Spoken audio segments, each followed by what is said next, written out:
What's the average cost per click in Smart Shopping?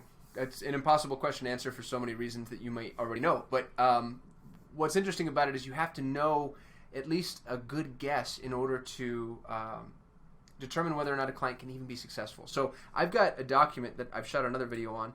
It's my estimates and performance doc, and I've shared this with my subscribers in the past. So if I can track down the link, I'll share it with you here. But this helps me determine whether or not a client can even be viable. And usually for initial sales calls, I just go straight to this document and ask people, how much money do you make? Here's what traffic is going to cost. Can this be successful? And I've got two tabs here, one for lead generation, one for e-commerce. But what stinks is Google's estimates and projections don't give us, inside of Keyword Planner, they don't give us a solid sense as to what our shopping traffic is going to cost. So, Google's Keyword Planner provides top of page bid, low end, high end estimates, but that's for inbound search, and inbound search ends up being far more expensive. So what I did, I was just kind of curious and actually reached out to my team and said, hey, ballpark, what do y'all think the average CPC for Smart Shopping is? I realize this is an impossible question to ask. And Regina, who's one of our client managers and an absolute brilliant person, came up with, I thought, a really kind of cool way to just ballpark this number. So what she did is she went into our largest MCC, which has the most amount of clients, and then we added filters. So we're filtered by all of our Smart Shopping campaigns, only clients spending in USD. And then I went back a couple of years, so this is almost $1 million worth of spend. And what we found was our average cost was 56 cents. Now, it's all over the board, right? But you'll notice that it's actually kind of consistent, 52, 50, 42, 46, 31, 66. And then a couple of clients that like throw us over the average. One in particular who was tracking, where did he go? He was tracking $3, which just blew me away. And then, oh yeah, here we are, $3.18. But when I looked at his campaign, I know why, because he's in a very aggressive arena. With limited traffic. But anyway, I thought this was a really kind of cool number to have gotten. Now, this is 50 accounts over 2 years, having spent $1 million. So, is this a real number forever for everybody? No, it's not. And if you wanted to overestimate, you absolutely could. You could put this at 75 cents. But what I really like about it is it gives me the opportunity now to, if I have a new client who's interested in Smart Shopping, what I might do is I might filter this further and do like industry specific, like you're in, apparel. I'll take all of our apparel clients and figure out what their average is. But this allows me to see, can this work? Can this work inside of Google Ads, knowing what we know about Smart Shopping? So I'm going to walk you through my thinking here, and then feel free to challenge me if you don't think that this is, a solid way for us to approach a viability study. But let's say that your ad spend, your monthly ad spend was $5,000. And we now know that your average CPC for search, the average cost per click is $2, but for competitive phrases, it's way more than that. But now we know it's 56 cents for Smart Shopping. And I realize, by the way, that that's already flawed. Smart Shopping's display, you're not necessarily paying per click, but this is giving us the closest thing that we have to be able to plug numbers into here. So just suspend your disbelief and go with me, okay? Just come with me on this ride. Now, what's your average initial order? And for e-com folks, this is a number that you should have readily at hand. I think every e-commerce CMS that I know will spit out, something close to an average. So let's say that you make $75 on average for your initial order.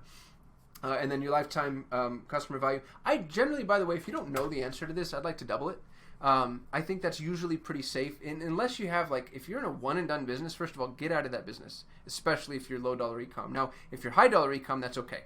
If you're like, oh, I sell, farming equipment at $100,000 a piece or $10,000 a piece or whatever, that's fine. We've got clients like that, they can make money. But if you're in a low dollar e-commerce environment and people only buy one of your things, my favorite product of all time to pick on is cell phone cases. Because cell phone cases are super cheap, hyper commoditized, low margin, and when somebody buys a cell phone case, they're probably not coming back for another case. They don't need one. So I don't like cell phone cases. I don't take them as clients, and it's weird because we get a lot of people that are trying to drop ship things in cell phone cases, especially for young folks. It's the first thing they go to for whatever reason. So get out of that business. If you don't know what your lifetime customer value is, go look at your repeat rate. And again, you should be able to produce this number pretty readily if you have any amount of previous purchases. Now let's go get your conversion rate. If you're converting at any rate that makes sense, then hopefully it's high. But let's say that because we're exploratory, diluted, whatever, I'm going to drop that down to 5%. And then you have to factor in, what is it that I'm paying my agency? If you've got a super cheap agency, maybe you're just paying them $500, in which case they're probably not going to be able to produce this because they're going to suck.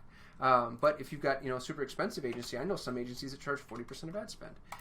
At which point, look what they did to your profitability. But all of that to say, with the 56 cents cost per click, cost per interaction, this is an ultra viable campaign. We're looking at 1,300% return on ad spend lifetime, and that just means taking the average customer value into consideration. But we've got 600% monthly. And if you want to look at ROI, if you want to look at past the agency's fee, which is 40% here, which I wouldn't pay that. Let's look at something that's a little bit more reasonable. In this instance, after the agency's fee, you're making almost 500% return on investment. So not just return on ad spend, return on investment, based off of your initial purchase, and almost 1,000% return on investment over the lifetime of a customer. These are the numbers that you need to know. This is the stuff that you have to know in order to know whether or not you're going to be profitable. This is usually where I go with sales calls right out of the gate. And people tend to be really surprised by it. They expect to hop on a call with me and I'm going to try to talk them into PPC. And instead, I try to talk them out of PPC. And I'm like, hey, let's look and see whether or not we can be really profitable here. But up until this very moment, I didn't know where to ballpark smart shopping. And now, if I have a client that has a more competitive product, let's say brands, like they have brand products that I know are going to be just more aggressive, I might bump this up. Let's say, bump it up to $1, just so that I'm properly managing expectations, under promise, over deliver, that type of thing. But I really like that I have a number. The average CPC across 50 accounts spending $1 million over 2 years was 56 cents. That's great. That's my answer. And I'll probably increase that a little bit when I'm on, need a decimal. Increase that a little bit when I'm on sales calls, just so I don't feel like I'm being overly aggressive or sleazy or any of those things. And then, the conversion rate could be abysmal because it's shopping. And, at a 1% conversion rate with a 75 cent CPC here, based on these numbers, we're losing money. Don't do this. Especially after you're paying me my fee. 142% return on investment. That's not great at all. I mean, you're basically break even at that point if you think about your time. These incidentally assume net profit. If you had your gross profit in here, now you have to factor your margins in, which is another thing. Here's the way that agencies hide their margins, incidentally, is they never bring up their fee.